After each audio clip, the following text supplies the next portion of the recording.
Hello? Okay. It's for you, James. Hey, James. This is James from the future. I just wanted to give you a call and let you know that puberty can be tough, but you can get through it. So I just wanted to let you know that everything's gonna be okay and I love you. You got the wrong number.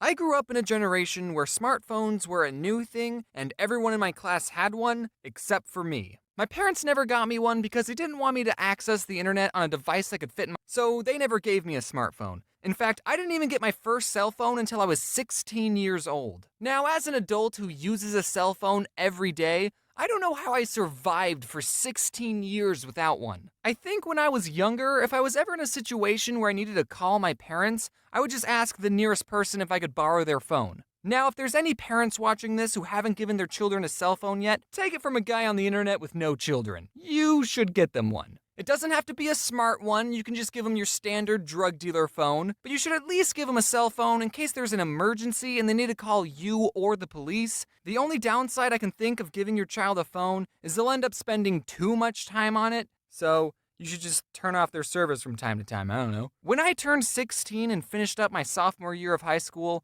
I got my very first cell phone. An LG Cosmos 2. I didn't grow up in the 90s.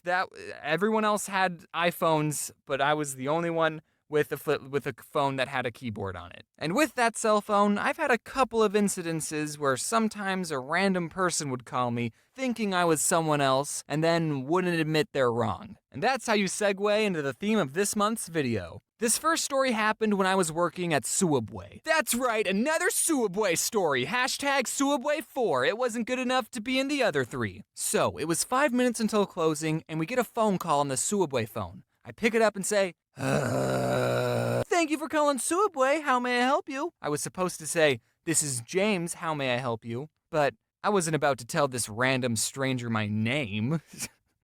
Idiot. Anyway, the other person on the line said, hey, what time do you guys close? In 5 minutes. Is it alright if I show up late? I just need gas. And being the good employee that I was totally willing to make this guy sandwich over the phone, let him pick it up after we closed, and then I wouldn't ring him up and just pocket the money. I'm just kidding. I wouldn't do that. That's a crime. Please don't sue me. So I said, yeah, I can do that. What kind of sandwich do you want? And he said, I just need gas. Oh, don't worry, sir. This sandwich will give you plenty of gas. I mean, do you want chips or something? No, he said. I